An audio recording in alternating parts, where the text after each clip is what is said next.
dedele intsha iyona eyazi izidlonsa kanjani kodedela insizwe lapha emva kwami osihlalo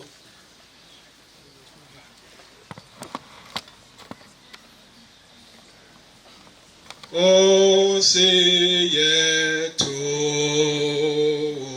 simaga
inkosi enhle yasebuhleni bokuphakama.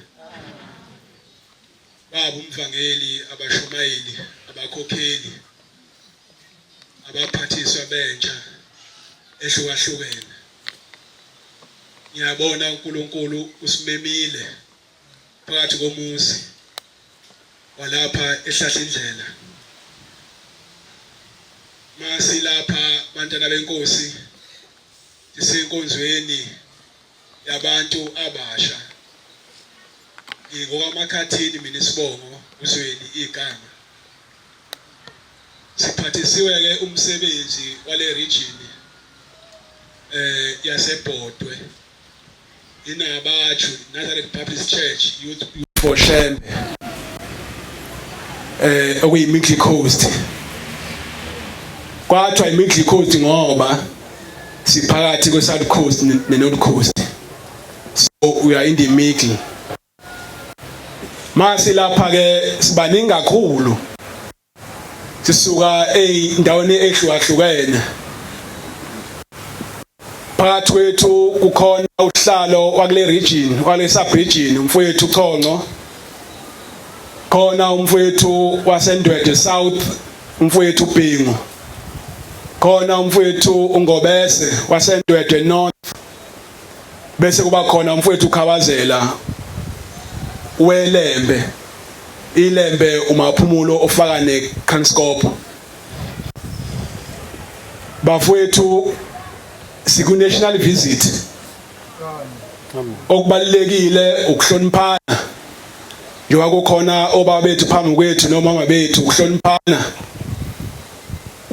Inkonzo esoba nayo manje ezobamfishana ke nokho esokucela nje ivesi linye indaba yinye. Ekseni ke sibonile ukuthi ubuholi bwazona kade bukhona bekugcile kakhulu busikhumbuza ukuthi sikumashe. Vele kuvamiseleke thina abantu abasha ukuthi engathi ukukhuluma indaba ungakhuluma indaba mhlambe esoyizwa besicela kuba mhlawumbe iBhayibheli singalifundi sungasitshela nje ukusikhothela ukuthi uMateyu bani verse bani so ivulela thina emakhaya ngoba akhona so highlighter siwafunde ntambama mase sifikile emakhaya. Sizocela ke ukuba Nkosazana nenhlayisuthi. Nkosazana nenhlayisuthi so ulawula isikhathi. Uma isikhathi sibona ukuthi sesifika sekugcineni ungaphatheki kabi. So ucela nje ukuba ngizokwehla ngapha amakhosana sayilungiselela iqale insizwa ngapha ngakimi bese umbhobho athi u2 vele. So umbhobho welapha kosisi bethu ngaphesheya. Vesi linye indaba yinye. Futhi siyacela ukuba mhlawumbe bazoshumayela abafowethu besondele ngaphambili sibalekelani sibayele ukuclasha. Siyazi khona abantu mabeshumayela ukuvuleka amakhabethe ngendlela ehlukahlukene. Okubalekile ungahlabeli umbhobho uma ungakafiki kuwe esandleni. Nkosi msenikuzwini.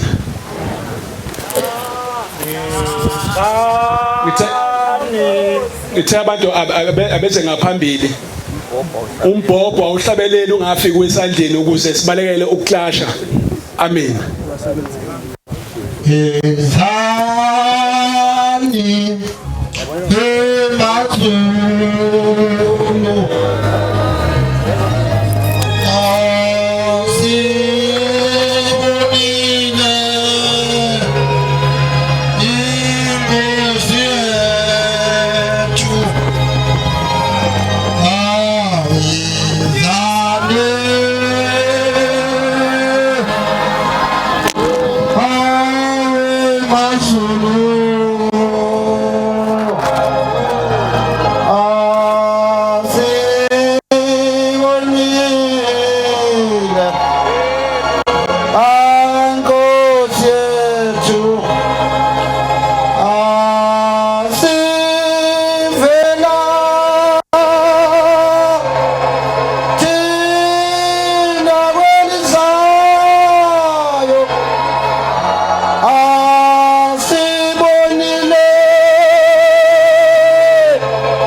oguqile umfana kaMajola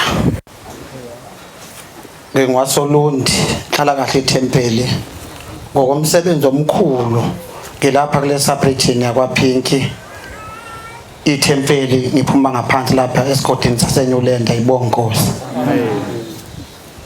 Baba Mvangeli baba umzizi abashumayeli bonke abakhokheli kanti nibingelele nehamente engcwele ngegama lenkosi yethu uNyazi. Amen. Sisenkonzweni ke bantwana abasha yeNABACHU. Kujwayelekile nje ukuthi makuyilesi isikhathi bese sibona ithuba elihle lokuba sizokhuluma lapha bese sifakaze ngoNkulunkulu, kodwa ngiyafisa njengomholi weNABACHU ngiqale lapha. Amen. Leli thuba lungumusa abantwana benkosi esuphiwa abazali bethu. Amen. Ngiyafisa ukumusa esuphiwa singadlali ngawo. Khona lento ephambi kwami le yokushutha esijwayelele yokutrend esontweni. Mhlawumbe nabanye bafuna lo mbhobho befunela ukutrend, kade azizile kuzotrenda lapha sizenkonzweni. Umkhuhlane osujwayelekile kwaNABACHU uthi nomunye ubatshela ngizongibona ngizovela. Mhlawumbe namhlanje ngenzeka ukuthi ubatshela ngeke uzovele. Kodwa ngikho lapho ngelinye ilanga abantwana benkosi enkulu esephakameni. Kwakusentabeni endala inhlangakazi. Kwafika umlungu owayeyintatheli ezenkosini ilanga. Maye ifica uyificilele phansi esipotshini esasilusile ngaleso sikhathi kumatrans. Bathi wayesephatheka kabi lo mlungu waseyibuza inkosi yamaNazaretha. Wathi Shembe ngoba ngiyakwazi wena unemizi emikhulu emihle enembhede ebizayo. Mhlambe kwenzeka kanjani ukulala kumatransi olusile ngalendlela? Isithi inkosi la ngizokuphendula wena ngoba uyintatheli futhi umlungu. Ithi ezulwini bangitshelile ukuthi kuza abantu abaningi abadlula lapha balapha ehlahlindlela namhlanje. Ithi kodwa ngase ngicabanga ukuthi kuzosathane laba bantu. Ithi ngilele lapha phakathi futhi usathane angangiboni. Ithi usathane ithi inkosi la ngusathane mawulele mawuphansi ithi akakuboni kodwa mawuphezulu uyakwazi ukubona. Funa izinto engaphezulu kwethu ngoba usathane uzosibona. Namhlanje kunomkhuhlane einganeni ezincane fanele efunda isikole efunda ugrade 9 afuna ukugqoka umqhele ka1 ka 3.5 ka uzowuthatha ngoba akasebenzi. Hala. Umkhuhlane esibhekene nawo esikhathini samanje bantwana abasha ukuthanda ukubukwa bese sikhohlwa ukuthi uNkulunkulu esimlandelayo akakuthanda ukubukwa kodwa uyayibukela ngoba kufanele. Kumele sinikhumbuze ukuthi sikhonza uShembe hayi ngoba ephilisa, asimkhonza uShembe ngoba evusa abantu abafileyo, asimkhonza uShembe ngoba enika abantu imisebenzi, kodwa simkhonza uShembe ngoba efanele ukukhonzwa. Amen. Masikhonza lo Shembe noma kuthiwa kini uphumeka kungadliwe kungekho ukudla ozobuya ukudla entambama, kodwa kuze ukwenza bese uthi akafanele akakusuya uNkulunkulu ngoba wena uShembe uNkulunkulu ungadlili ungemphethe unja kodwa uhle utheze uThixo phambi kwethu. Amen. Noma ngahamba indoda engizalayo namhlanje obaba noma ngahamba umama ekhaya wakithi kodwa lokho kobe ngamvimbi ukuthi uShembe uNkulunkulu noma lobo buhlungu ngobuzwa ngoba ngihanjelwe ithambo lami kodwa uNkulunkulu waShembe bohlala bunguna phakathi. Amen. Bantu abasha kodwa namhlanje nikwethina i-national visit le sengathi singahlonipha sihloniphaneni. Lapha nizwile kubalwa onke ama-sub-region akhona bahamba nabantu abaphuma nabe ey'ndaweni mhlawumbe nabo bazowufuna lo mbhobho phela akusiyo ivisit yakwaPhinki le.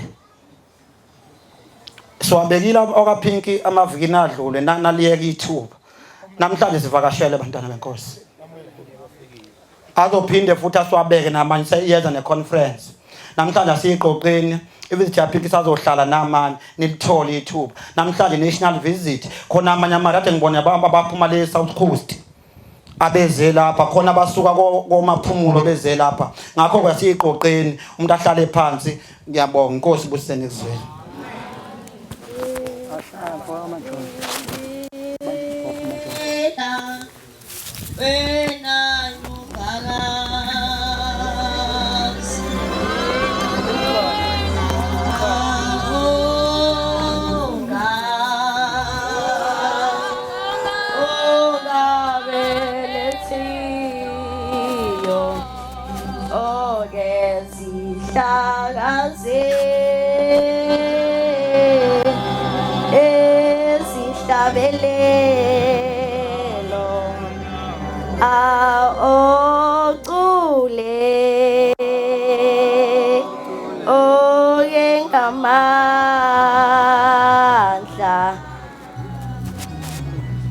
Inkosi yasebuhleni lokho phambi kwabangcwele uMasisi wagumede ngisabathi ezampilo tempeli phansi komshumela umzizi umkhokhela umzizi Nazaretha ngicela uShembe njengagoqe lapha ngimncane angipha amazwi amahle ngizwanike ngandakhe angangiphi ngikantatho kwami ngingane encane. Nazaretha kuthiwa ngelinye ilanga nginomndeni Nazaretha uma Nazaretha ubaba lelikhaya ehlonishwa kakhulu emphakathini ehlonishwa nayo yonke indawo. Ngelinye ilanga ufika usuku lokuthi adlule emhlabeni. Uma edlule emhlabeni kusala umama nezingane zamantombazane ezimbili. Uma lezi ngane zamantombazane ezimbili isala bese uma zibona ukuthi ubaba zasekho emhlabeni zibona sekungcono ukuthi zenze noma yini. Njengoba ubaba wazi eyikhuza ukuthi bantu abami ibhluke la ekhaya ngeni. Kodwa khona abazali bethu abasithengela amabhluke. Kodwa uShembe esho ukuthi inkosazana ibhluke akagqoki. Athi ngelinye ilanga before abaze angcwatshe esekhaya ke isidumbu sivuliwe ukuze abantu bazobona. Lo baba wavele wavuka eboxini. Bathuka abantu babaleka wonke waphuma umuntu asala umama. Wathi umama indaba baba wavuka manje. wathi ngiboshiwe phezulu. Ingane zami beyigqwama blue ezinyenya la ekhaya. Beyifaka inzipho. Bezenza konke, kolinywele zamandiya la ekhaya. Okwamawivi lokho. Thina amakhosazana asisabambeki. Angazi kwenziwa yini lokho. uNkulunkulu ashemba sikhumbule sihamba endleleni yakhe. Ugogo uhlezi ntshothi unyawo aqonde ngenkosazane. Unyawo aqonde ngenkosazane.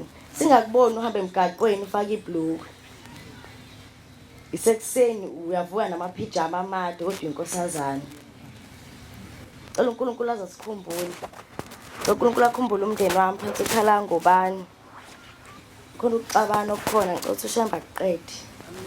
Ngoba umndeni usuhlwana phakathi. Nkosi sisinizwe.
Ukuphakama kwami akube kuhle phambi kwamakholwa. Igama lami ngunako kwakhe ngwakaZulu isibongo. Ngowakhona lapha ekhaya. Ngithe lingabe yiphuthe elikhulu ukuthi bagijima abantu. Bagijime kakhulu ibanga sibe sabala ekhaya bese siyathula wesasasikho. Besikhona sakhona namhlanje. Nayo izolo besikhona khona lapha ekhaya. Kodwa ngisezwise ngiyesaba isifiso sami bengesikhona khona ukuba ngiphakamele ukuthi bangibone kodwa bengiphakanyiswa yona indaba kaNkulunkulu ebengifisa ukuyikhona phambi kwabakholo. Ngiyacela uNkulunkulu angikhumbule njengoba sengiguqe lapha noma ngathi ukuphenduka bekukude nami kodwa uNkulunkulu akusondeza ngalomzuzu. uNkulunkulu angikhumbule ngiphendwe ngibone uNkulunkulu bakhe okungenani ke makukude nami ngalomzuzu ngimi phambi kwamakholwa. Ekseni uyithindile indaba yokuphenduka umshumayeli ngithi angeke ngihlale kuyona. Ngisengayizwe indaba kuthiwa kunomama. Lo mama owayekade wenza konke okwenza lapha ekhaya. Esina enza yonke into ehamba nesidlo. Kodwa kuthe ekuhambeni kwakhe emhlabeni wabesenyamalala kuyenzeka kubeneshwa. Uthi mase uhambile emhlabeni unyamalala ungaveli nakubantu bakini. Ungabona noma uhamba ke emgaqweni ngoba uma ukuthi khona ukubona emgaqweni uyahamba uyotshela abantu bakini ukuthi ngathi lo muntu wakini umunci endaweni ethile bese beyokuhlenga ngendlela abakuhlenga ngayo. Usuku nephathi elikhulu uma ungeke uzuvele ngisho emgaqweni. Bese ziyakhathazeka izingane zalomzali ukuthi lo nkosikazi wahamba aziwe umthando ushembe emsebenzele kwenza konke. Ngoba ukuhamba kwethu kusezandleni zikashembe ngempela. Singenza kahle phambi kwenu, sihamba kahle phambi kwenu. Kodwa esandleni zikashembe silokhu sahlala sababi. ngoba ubuko obuye zizalwa nabo obunye bese siyabenza nathi kodwa okukhulu kunakho-ke sifisa ukuba sikuthandaze bonke uNkulunkulu asithandeke noma-ke ngalomzuzu-ke sengimi phambi kwenu uNkulunkulu angikhumbula angithande ngisendabeni yokuphenduka kuthiwa lo mama lengane yakhe ngoba kuhle ukuba uthi mawuhamba emhlabeni kube khona abantu bazosala emva kwakho baqhubeke nalenkolo njengoba lesishintsha zithi ukuza kwazo lapha ukuba zoqinisekisa abazali bethu ukuthi ekuhambeni kwabo ukukholwa kuyoba khona emzini yabo. Siyacela uNkulunkulu wasezulwini asikhumbule nathi ukukholwa kungabe sekuphela ngathi ke emzini yobaba leyo khokho lapha esikhona uNkulunkulu asikhumbule ukukholwa kuphile kithi nasezolweni zethu eyizayo uNkulunkulu akutshala ukukholwa. Lengane yakhathazeka yabisiya kubaba mangikhumbula kahle ngathi bathi kwakuyinkosi yesibili noma ngingasazi kahle ngoba indaba zifuna ukufana kaShembe. Bathi yahamba yayobika inkosi ngifikile umama selokhu ahamba ngimenzele yonke into angaze ngimbone. Umama ubekwenzela konke ubehamba lapho uyakhona abekhona emgidini abekhona edlweni abekhona kwenze konke. Kodwa inkosi ekuhambeni kwakhe angimboni akabuyi noma ezobonga. Bathi athi uShembe hayi mntana uyafuna ukubona uma wakhe ekhona na bese athi umntwana yebo ngiyafisa Nkosi yamakhosi. Nangempela uShembe esimthandazayo uShembe wenza izinto zenzeke. uShembe othebizwa noma unguphi bese yakulalela bese yeza kuwe azokuhlenga njengoba kushisa usho umthana zokulala. uNkulunkulu onjalo ehlangane ngaye namhlanje. Siyacela uNkulunkulu ame njalo kithi ahlezi njalo masimbiza bese sondela kithi bese kuzukukhala kwethu bese esikhumbule. Bathi ke le ndodana yabese ikhulumile nobaba wazathi ngizokulanda mfana wami uzobwa lapho baba uma wakhe ekhona. Kwenzeka nangempela wafika uNkulunkulu wayeseyithatha lengane wayihambisa ibanga elide kuthiwa lenkosi azayiligagu owayekhuluma le ndaba waze walingisa wathi yayithi maye isemgidini maye sithe laphuma lazi lashona namuhla wena Nkosi bathi waqaqa usekusuba umuntu ke manje nobe ehleli phansi wayesukuma ngoba kwase kusuka umuntu oyiligagu. Bathi ezwakala lapha yayikhona ngezilayo wafika uShembe la indodana wathi uyamuza uma wakho uye lohlala lapha. Yavuma indodana yathi uyimpela ngiyamuza futhi wenezwe lihle unkosikazi lo wayehlabelela impela ngoba kwakusesogwini la kaye khona kodwa wayezwakala. Siyacela ukuthi uNkulunkulu nathi asikhumbule ube khona azosizwa ngakho noma sesisekulahlweni ngoba khona ukulahla kukhona. uNkulunkulu asikhumbule nje ukuthi noma sesikhona lapho kodwa sikhumbule uNkulunkulu asizwe.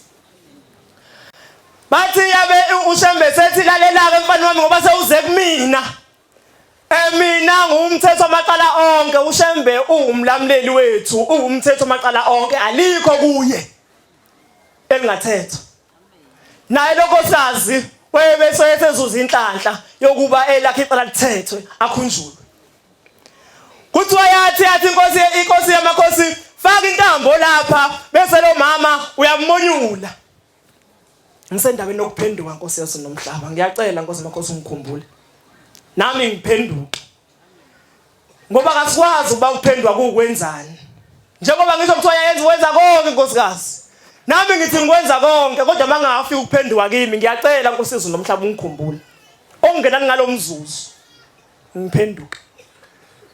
Bathi wabe seyifaka intambo unkosikazi umfana lona yabisimo yaseyidonsa inkosikazi lena ngoba intambo yayikade iphoswe ingane yayo ithema isikhuphuka bakhala nabo bayibafana nayo bathi hawu kodwa mngani wethu waluhleni nathi asambeni sonke. Hayi utheme ekhuphuka base beqala bayakhuphuka lapho. Ayi wabona ukuthi eyami lengane eyami lengane angikwazi ukusikhipha abangaka wabeselula izandla walula inyawo waqhwisha bawa labantu wabesenayisewa uma ewa lo mama usiyamtshela inkosi ithi mfana wami into ehluphelo ma wakho wenzile kahle wenza kahle kodwa ukukholwa bengekho kuye wanamhlanje noma sesesihogweni esehlalile kodwa ukukholwa kube kude naye ngisho esemkhumbulile uNkulunkulu kodwa ukukholwa wakude naye wanqaba ukuphuma nabanye esihogweni ukuphakama kwami bekusendabeni yokuthi inkosi isikhumbule sibancane sibabi sinje kodwa uNkulunkulu asikhumbule bese siyaphenduka ngesikhathi sakhe ngokuthanda kwakhe wena wasezulwini angingadli ithuba kodwa ngase Hlahlindlela angazi noma ngikhuluma ngishilo yini ngiyabonga inkosi ibusise izilayo amen umuntu ofuna uzoshumela nawo umbhobho uza la nawo umbhobho zokuga ingelosi yami ngesihlabelelo 18 amaqhawe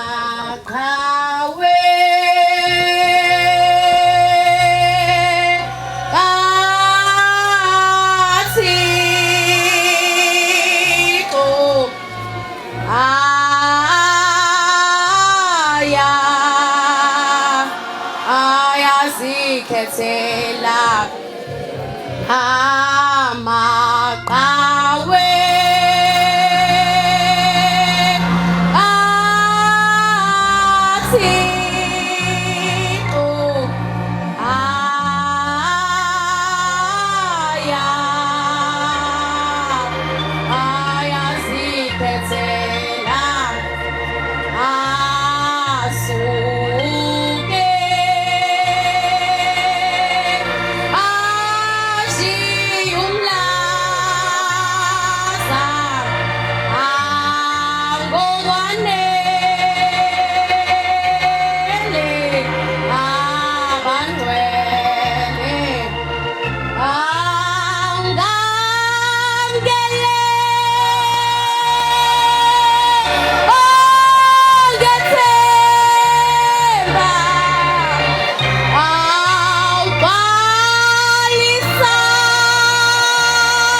ngikhetha inkosi yasebuhleni loguqile ukwanele wakaDeyi isabatha izampilo tempeli ngaphansi kukomshumela umzizi nomkhokhela umzizi amen Nkosi yamakhosi Shembe nyazilwezulu uqabadele bombela stimela simampondo langa lamalanga abalothali abahangula nyanga yezulu thingolo makhosazana siqu sesihlanu nyazilwezulu phambi kobuso bakho Shembe ngizoyicelela Nkosi ukuphila nyazilwezulu kuthi Shembe baba lokho ngizokhuluma kube ikona okuzophilisa abantwana bakho kungabo kusuka emqondweni wami amen Manazaretha ingcwele sendabeni enkulu siyabonga lethuba esiphiwe sinabatshu kuba sisukume sibongele kuShembe sikhulume ngemsebenzi yonyazilwezulu Manazaretha ingcwele ethiwa kwakhona umama lo mama enomntwana wakhe osebenza erenki oshayela amatekisi langalimbe lo mfana eserenki elele emotweni qhamuka abantu bezoyihlasela badubule imoto ingene emotweni ishaya amawindi ishaya yonke into nezihlalo kodwa lo bhuti asinde lo bhuti athuka ukuthi engabe kwenzakalani eselele ebusuku uqhamuke unyazi lwezulu lumbuze luthi mntanami engabe uboneni lapha emini erenki athi lo bhuti ngibone baba ngidutshulwa kodwa ayikho inhlamvu engenile kumina jabula wena oh ngaboniyo awo mhlaba ngebo yawo olamedo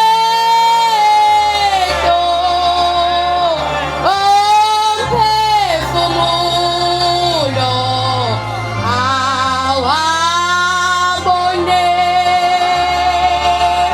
ikhaya labangcwele Manazaretha ingcwele unyazi liphinde limbuzo kwesibuli lo bhuti lithi mntanami uboneni emini ithi baba ngibone ngidutshulwa kodwa ayikho inhlamvu engenile mina imbuzi inkosi yamakhosi ithi ngokucabanga kwakho engabe lokhu bekuqonda ukuthini aphendule bhuti athi angazi inkosi yamakhosi athi njengoba mntanami umakho njalo uma ngisentabeni yomhlangano eKenana ubefika ngivunulela azogida phambi kwami nasebuhleni bamaNazaretha ubefika azongida ngithathe isinqumo sokuthi ngithathe isidwaba lesumakha ngidela ngaso kube yisona engikuvikela ngaso maNazaretha ingcwele sicela ukuthi Shembe azasikhumbule nami angikhumbule ukuthi njengoba sonke sihlangene lapha eHlahlindlela uthi uShembe azasikhumbule maNazaretha ingcwele cela ukuthi wehlekela ngezansi inkosi busenikuzwile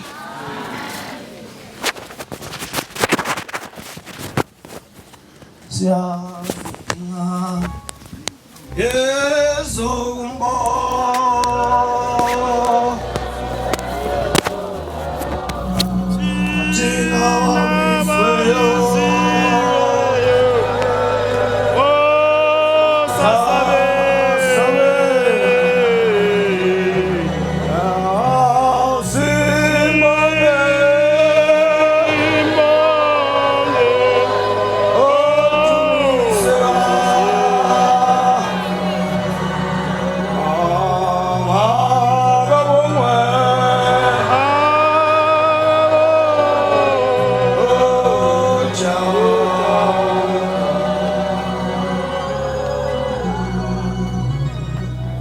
ngiyayikhetha inkosi enkulu yasebuhleni bamaNazaretha unyazi lwezulu amen sibingelela ubaba uMvangeli obaba abashumayeli omama bakhokheli nehamente yonke engcwele egameni lenkosi unyazi amen xolise kancane nje umkhuhlane uthanda ukungiqala kodwa ngizobonga leli thuba lokuxoxa indaba eyodwa uthe kwaba usihlalo ashaya ivesi libe elinye bese sikhuluma indaba eyodwa ngizocela ukukhuluma nje indaba eyodwa kwabangcwele kaShembe eNkulunkulu nokuthi ngivezele abantu mhlambe nongaqondi ukuthi kulokhu kukholo esikukhona sikuphi futhi senzani ngineminyakanyana noma kweminyaka engatheni ngilapha kulokhu kukholo bengiwumuntu okholwayo njengezingane zonke kube ukuthi uShembe uNkulunkulu ngokuthi nokuthi kodwa khona indawanyana bengaze ngayiqaphela ngekithi lapho ngiqhamuka khona lokho engizokhuluma ngizocela ukuthi noma umuntu ayiqaphele akayibheke ukuhamba kwakhe ukuthi uhamba kanjani ngoba sisezulwini lapha esikhona beke ukuthi kube nezehlo engehlelayo njalo uma kwenziwa izinto zalapha kuleli bandla ngingaqondi ukuthi kwenzakalani emgidini magidwa bengibuya mnisho wangasenalo sengize ngane eshobe eliqoshiwe manje elinezinto zokufaswa la ukuze ngilifase ngingabuyi ngaliphethe. Konke lokho bengakuqondi kahle ukuthi kwenziwa yini. Ngifuna ukuthi nomunye umuntu kule nkonzo esikuyona akhumbule ukuthi uma elapha khona basuke bemthumile. Kulonyaka lo ngibone isimanga kusukela amasuku esithatha uhambo oliya entabeni engcwele eKenani. Njalo lafike kulalwe khona kungakalalwe ehomisi kusalalwa la ngase kuphi esibukweni. Yebo, njalo lafike kulalwe khona mina bengifike ngivele ebusuku mase kulalwa ngihlanye ngiphenduka ukuhlanya ngivuke ngikhuluma izinto engaziwa nenza izinto engingazazi kwasamina uqobo. Okunye ngiyakukhumbula ebengikwenza okunye ngikukhumbule. Kuse ngakusasa kuthatha uhambo qhutsheko kwaze kwaba ihomisi nayo kwenzeka into efanayo. Ngangisedokodweni ke ngelinye kunyaka omunye odlulile ngisukume netende lonke ngibuye ngishayele phansi kuthiwe kwahle Mkhize. Ngixolisa angibange ngisayichaza ngumntwana wakaMkhize ngisuka kaMaphumulo eJabulani Temple. Hayi kuthe kulonyaka makungenza ngase ngiyafunga ngathi shembe mawukuthi lolu hambo oleKenana lo ngifanele ngiyagcina ke namhlanje ngizokholwa ngenye indlela bese ngikuyeka ukuhamba lolu hambo ngoba luyangihlanyisa. Hayi sivuke ngakusasa sithathe lolu hambo sifike eKenani sikwenze konke bingelela intaba kwenziwe yonke into bese ngiyahamba ngekhaya. Mangifike ekhaya ngifike khona bese ngithi ake ngifonele umshana lapha kule mthandazo wesabatha kuthi kuhle ulalele ulenze ungalaleli nje ungenzi konke okukhulunywayo la kufanele sikulalele sikwenze ungabikho esingakwenzi ngoba sisuke sesikhipha ezulwini. Uma sengifikile ekhaya hayi ngifike bese ngithi ake ngifonele umshana ngimbheke ukuthi konje yini abethe uyayidinga. Lo mshana ke wavele nje wahamba ebusuku wahamba wayothwasa waba yisangoma. Manje uma ngizomfonela ngikhulume naye ucingo alungeni kuyena lungena esangomeni simthwasisayo bese ngimfonela ugobele bese ngimfonela umshana mangimfonela umshana bese ucingo lubanjwe ilogobela athi hawu Mkhiza uphathwa. Ngithi mina angiphathwa ngani? Athi yena kade kufika amakhehla Hlahlindlela athi angokutshela ukuthi asekhathele wena ukholwa wedwa la ekhaya. Lenkolo awuyibikile. Lenkolo futhi awusibizanga thina siyathi siyathanda nathi ukungena kule nkolo ongene kuyona. Awusibizile futhi awuyibikile ukholwa wedwa. Njengoba kade uhambile entabeni engcwele njalo thina uma sesifika la kuphunyulwa khona sibuyele emva sikushiye bese uqhubeka wedwa ngoba sikwazi ukufika entabeni ngoba awusibikile. Ngathula ngabo ukuthi hawu njengoba ngisuke ngihlaya nje ngisuke sengingedwa.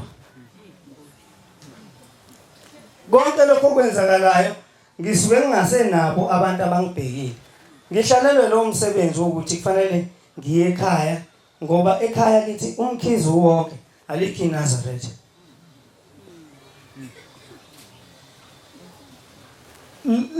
Le ndaba yami yodwa yiyo nje yokuthi la njengoba usuke uze lapha uqaphela ukuthi ulethwe obani bafunane ngoba makungenjalo basuke bezokukhipha. Ngicela ukwehlela ngezansi inkosi ibusiseni ekuzweni.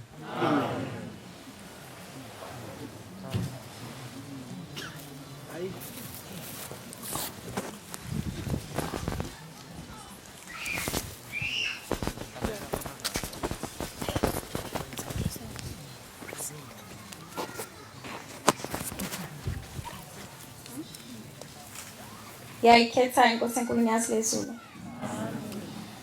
Ngicela khunga ingilosi yami ngesihlabelo 234 evesini lesithathu. Bonke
inkosi enkulu yaseZulu. Banazaretha ingcwele nomntwana oguqile. Unombali omkhonazi. Sabatha ezami impilo. Ngiyabonga Shembe, ngiyabonga inkosi ezinomhlaba. Ukuba khona kule ndawo yaseHlahlindlela. Banazaretha ingcwele inkuqele lapha umntwana omncane novalo ngiyasaba. Ukuba khona kule ndawo ngoba khona abantu abadala yakube ngcono mas ngamakhosazana 625 isifundisana ngokuyiphatha singamakhosazana kumele siyiphathe kanjani. Mase khona abantu abadala ngalelo valo lelo. Ngiyacela Shembe ukuthi inkosi ungangiqeda uvalo ngoba ngizogcina sengikhuluma ngeyikho.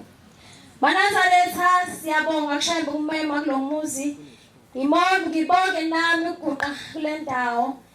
Banazaretha uthi uNkulunkulu thina boShembe siyakwazi ukuthatha sikubeke phambi kwabanqala ukhulume. Sinike umsebenzi kaNkulunkulu ukhulume. Kepha nesikuthatha thina sikuphindisele esihogweni. Ngiyacela ke Shembe ukuthi inkosi nami uguqami kule ndawo ngabe ukulahla kwami. Ungabe ukhishwa kwemndeni yami ezulwini. Ngicela ke Shembe ukuthi inkosi ungikhumbule. Amen. Amen. Banazaretha ingcole ngizokhuluma indaba ibe yodwa.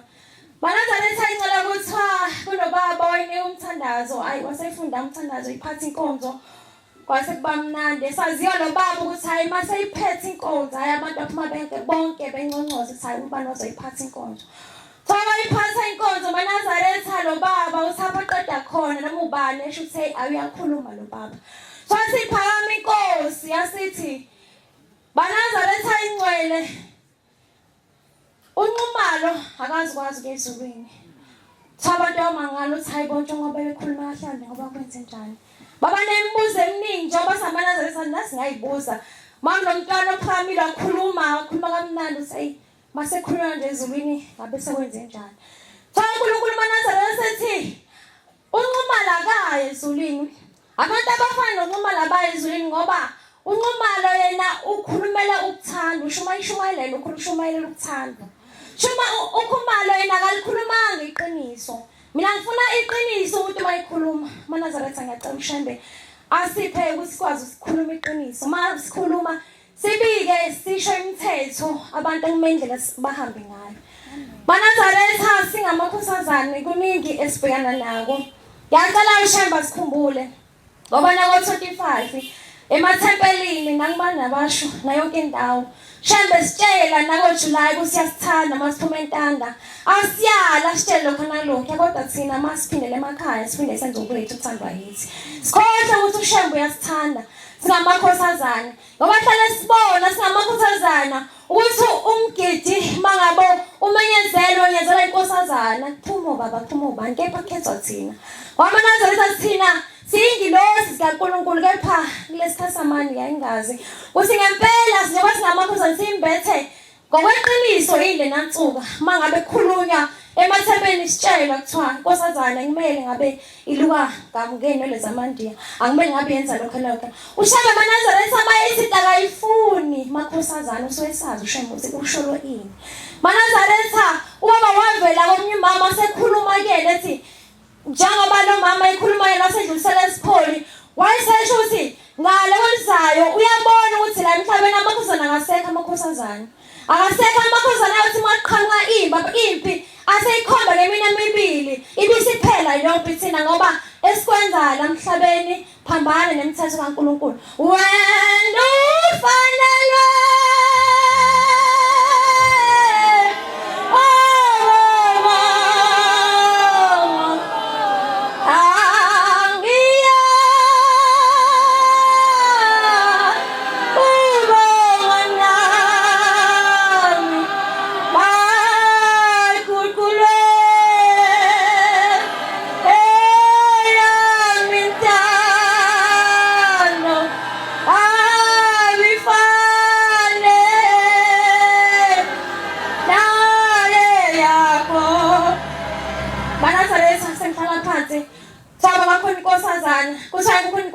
yaphakama ngesabathi yakhuluma bengeziwe inkonzo yakhuluma yasikhuluma yasingaze ukuthi kanti seyonile ezulwini kuthi mayifika ekhaya sidlule emhlabeni kanti yoludlule emhlabeni khona yathi mayikhuluma kwasenyatheleka abantwana bakhe nayingazi. Ngiyacela kuShembe ukuthi makhona la ngone khona cela uShembe azangithethelele abese ngikhumbule imndeni yami elephansi nomhlaba ngoba ngibone manazaretha ukuthi sebumnyameni.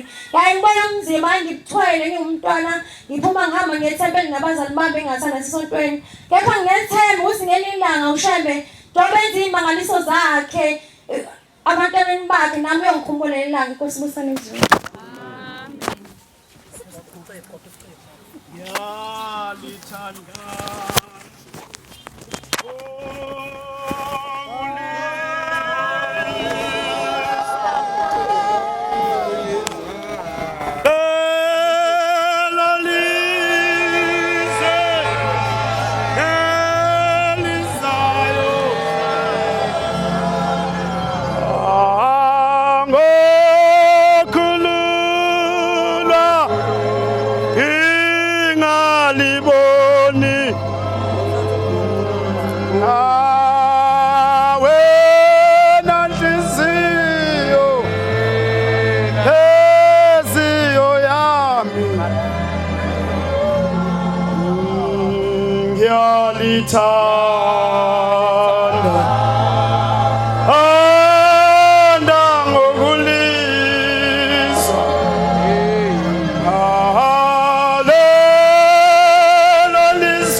ngiyayikhetha inkosi enkulu yasebuhleli bamaNazaretha uNyasa. Amen.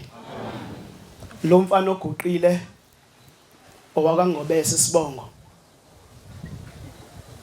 ngithi kusendwedwe emzini waseNgqalabutho kumkhokhela uMachiliza. Amen. Khonze izinhle sisenkonzweni yabantu abasha. Ngiyafisa kodwa ukuthi uma sisenkonzweni yabantu abasha, uma sinikezwe umyalelo ukuthi sikhuluma indaba kaShembe, uma kuthiwa ivesa libe linye indaba ibe yinye, akungathi indaba iphakathi bese kuzwakala usufunda iBhayibheli, kungezwakala ukuthi indaba iphakathi bese kuzwakala usuhlabelela, ngoba inkonzo isuka ingeyofakazi alibonga igama likaShembe. Manje zinsizwa zakithi kakhulukazi nina eniphathisa umsebenzi kaShembe, izolo bekade kukhona bebengaphambili, mhlawumbe abanye sebegcotshiwe. Uma izinto ezifana nalezi singayikhuzi lapha ematempelini, kuzohamba khambe lezi ingane kuJuly nakuOctober zithi mayifika phambi konyazi zifika zenze lento engafanele ngabe sayenza, uShembe bese yadumala ngazo. Amen. Ngelinye ilanga ngixoxela indoda engizalayo, ithi le ndoda engizalayo khona indoda yayumshumayeli ezweni lakithi egcinisa umvangeli lapha ePhalamende le yabulawa izingane lapha eMatabetulu beyishisa ngomlilo. Lelo cala linze lathethwa yini amakhathina ngithi nakhipha inkomo nezimbuzi ngoba uShembe eseshila ukuthi fanele kuthethwe icala likamvangeli uDladla, kodwa abanye basola abazange baze banikele, basola abanye. Kodwa sisendabeni kaShembe uMajola akhulume ngaye athi ngisho ngahamba uyise noma ngahamba unini emhlabeni, kodwa lo Shembe uyohlala uNkulunkulu. Amen. Ithi indoda engizala ikhuluma ngendoda yakwanzamisa ezweni lakithi sikhonze ezinhle. Ithi le ndoda yakwanzamisa yayinhle elisuthi nje kulobu umNazarethi kholwa. Lensizwa yakwanzamisa yayisifikela isikhathi sokuthi ihambe emhlabeni idlule. Ithi kwase kwesikhathi lapha inkosi langa ihleze esihlalweni ubaba omkhulu esehambile. Bathi uNzamisa wathi mayisihambile emhlabeni, wathi mayifika ezweni ufica lamadoda amabili, ubaba omkhulu nenkosi langa. Uthi ubaba omkhulu uNzamisa usufikile, uthi ngiyabonga ngoba sengifuna ukusebenza ngawe ezweni. Ithi inkosi langa hayi mina uNzamisa ngisafuna ukusebenza ngaye.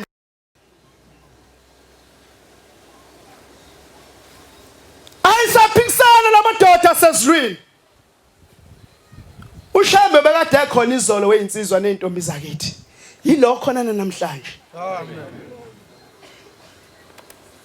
Obekade khona uShembe izolo ilo khona namhlanje. Nizobona uShembe eshintsha izinto, enza izinto ebekade zenziwa uShembe obekade khona izolo, efaka abantu esihogweni, namhlanje nalowo sakhona usazobafaka abantu esihogweni. Uzodelela wena esontweni ungayilaleli indaba kaShembe, ungawulalela umthetho kaShembe. Akuthatha uShembe akufaka esogweni ngoba uShembe wakhuluma ngesihogo samaNazaretha. Uthi baba ngizala ngelinye ilanga inkosi langa emzini wasePhalamende yakhuluma abahleli bengabafana. Uthi thina baShembe sakwazi ukuthatha umphefumulo womuntu usubeka esandleni, athandela ukuqeda nje ukuthi angigwatshwe agqitshwe emhlabatheni. Uthi umphefumulo bese subuyisela esidunjini iphethe imudlezwa. Bakhona abantu esontweni.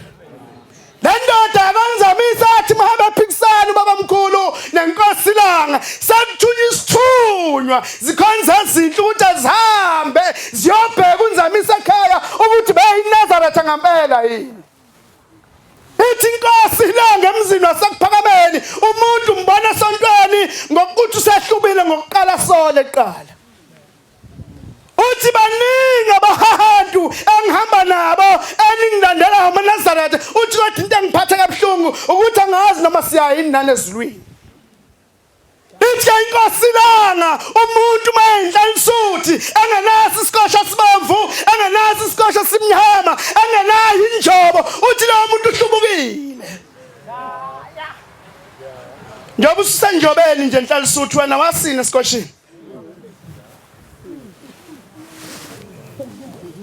amakhosazana wabala ushahembe uthi amakhosazana nemvunulo engakanani afanele lamakhosazana manguJulayi ayisina yonke imigidi yasezwini ebese kuyila umhlangano kaShembe uqala nina amakhosazana niyaye noma nixoxa indaba lapha koMpompi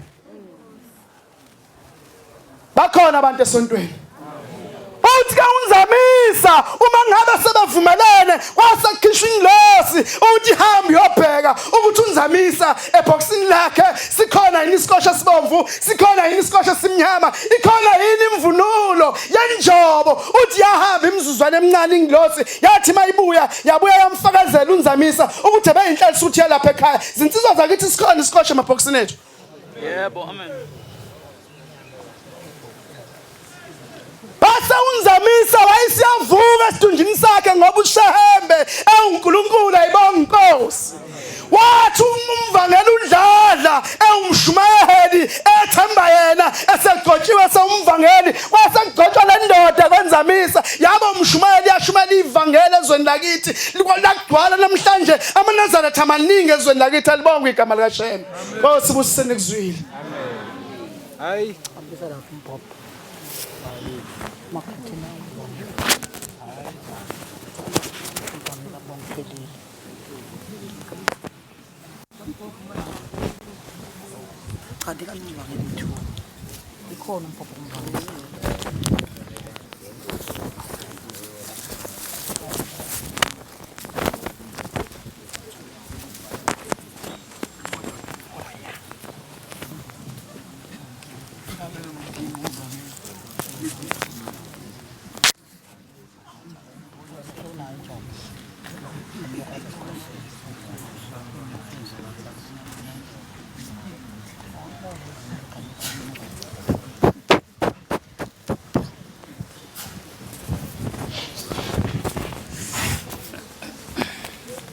Nkosi hingiluthuli kangadem ngathathathwa